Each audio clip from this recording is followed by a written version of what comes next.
Hi, this is Sam Weigel with V1Rotate, Flying Magazine's web series for our new and aspiring professional pilots.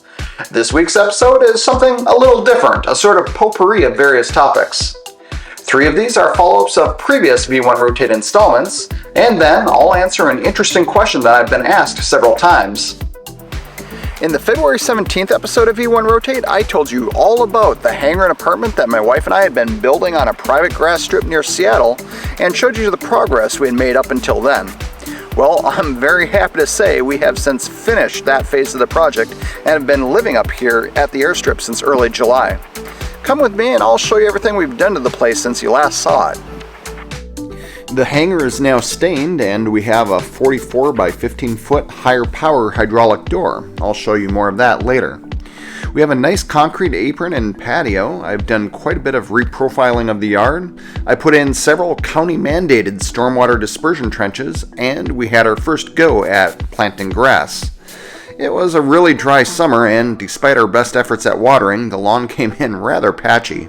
We'll reseed the bare areas once the rainy season starts, and hopefully the lawn will be much better established by next year. Since February, we drywalled the separation wall between the hangar and the apartment and wired in the hangar, but have otherwise left it unfinished until next year. The hangar is still a bit of a mess from moving in. I have materials to build more workbenches and shelving, but haven't got around to it yet. That'll be my main project for the next month. The last time you saw our hangar door, it was basically a big erector set. It was a surprisingly easy install that took about 2 days of work and a few hours with a rented telehandler. We really liked the door and would gladly go with higher power again over a bifold option. In February, the apartment was just framework and insulation. Now it's a cozy 900 square foot living space, which is plenty for just us and the dog for now. This is where the majority of our work since February has been. The centerpiece is a nice big kitchen to accommodate Don's dog treat baking business. There are 2 bedrooms, one of which is basically an office. We really like our patio just outside our bedroom, overlooking the Airstrip. Over the winter, my goal is to get the hangar really organized, and then next spring and summer we'll finish the hangar and put in a boiler for the in-floor heat, and also install a standby generator, as it's not uncommon to lose power up here during winter storms. Over the next few years, we'll probably install solar panels and make other off-grid improvements, and then in 5 to 8 years down the road, we still plan to build a 3-bedroom timber frame house on the site just up the hill, overlooking the Airstrip. On June 2nd, I wrote a V1Rotate piece about non-revenue travel as an airline employee, and Don and I just got back from a trip that illustrates the possibilities and advantages of this benefit very well. We've had plans to attend the Italian Grand Prix Formula 1 race in Monza, Italy with our good friends Brad and Amber Phillips since last year, and had reserved an apartment in Lecco on the shores of Lake Como for 5 days over the Grand Prix weekend. I snagged a week of vacation that covered much of the planned trip, and then was able to bid my August and September schedules around that, giving me 16 days off in a row. With all the extra time, Don and I expanded the trip to include a few days in Florence and Cinque Terre on the front end, and a couple nights in Venice on the back end.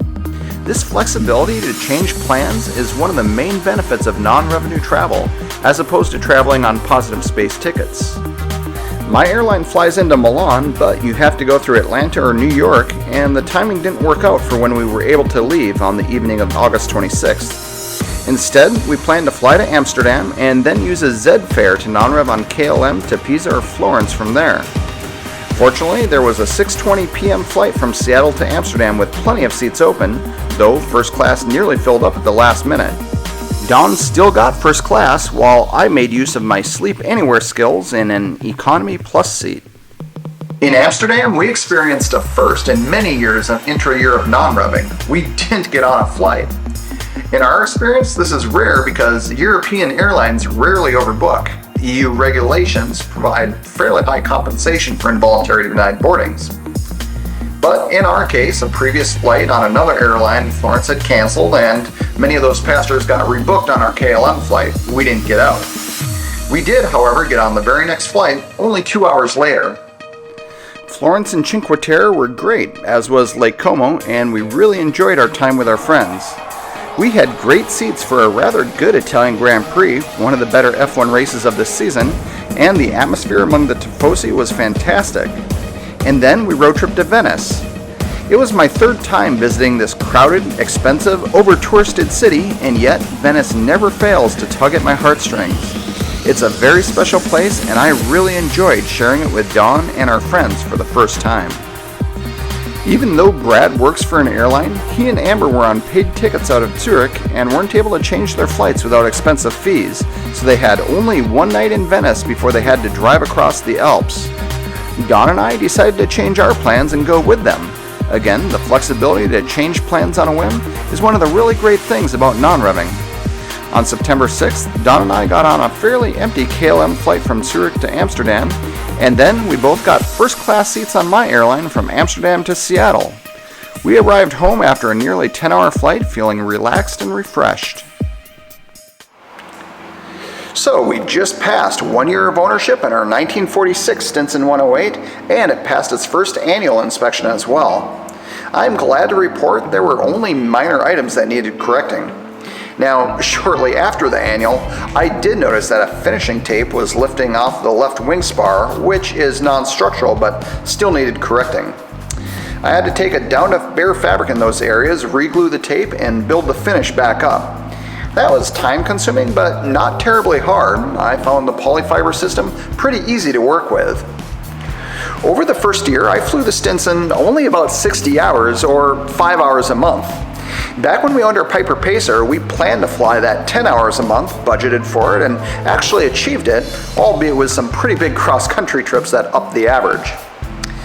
Our time spent working on the property over the last year, plus last winter's weather, definitely has cut down on our Stinson usage, but we have increased it quite a bit over the last few months.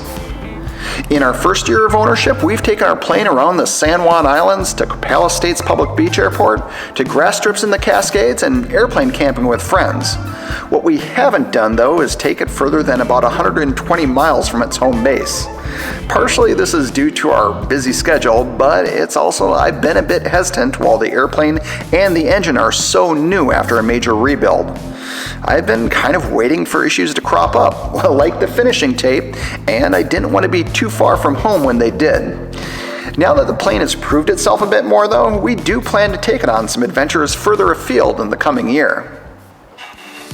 Lastly, I have a question from a viewer, we'll call him Kevin, that I've actually been asked several times over the last few years.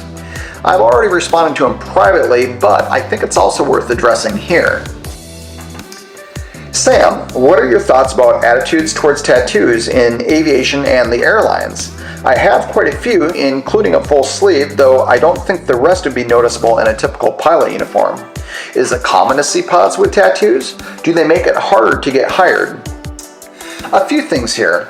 First, Kevin's concerns aren't necessarily misplaced. Aviation has always been a fairly conservative business, particularly at the major airlines where flight operations leadership tends to be, well, old white men of military background. Old-fashioned attitudes linger well after the general public has moved on.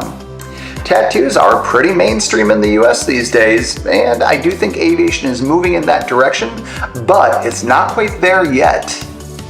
Despite this, there are a ton of pilots that have tattoos, and have been for a long time.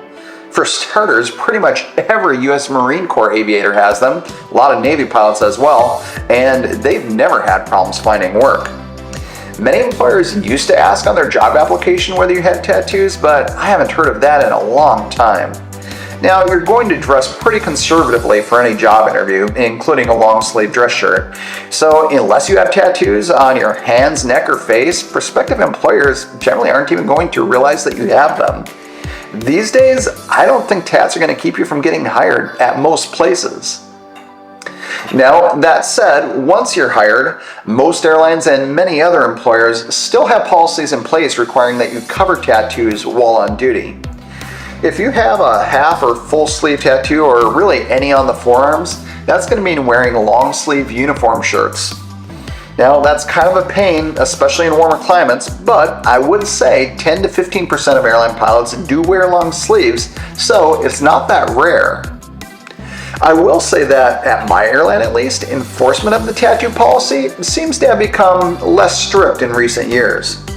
I've flown with several first officers who fly with short sleeve shirts with visible half sleeve or near half sleeve tattoos, and they report that the chief pilots so far have not asked them to cover up. So perhaps things are changing, though I wouldn't necessarily want to test that theory during your probationary year. Well, that's it for this episode. As always, thanks for watching. And for more great content for new and aspiring professional pilots, join me here at flymag.com every first and third Friday of the month.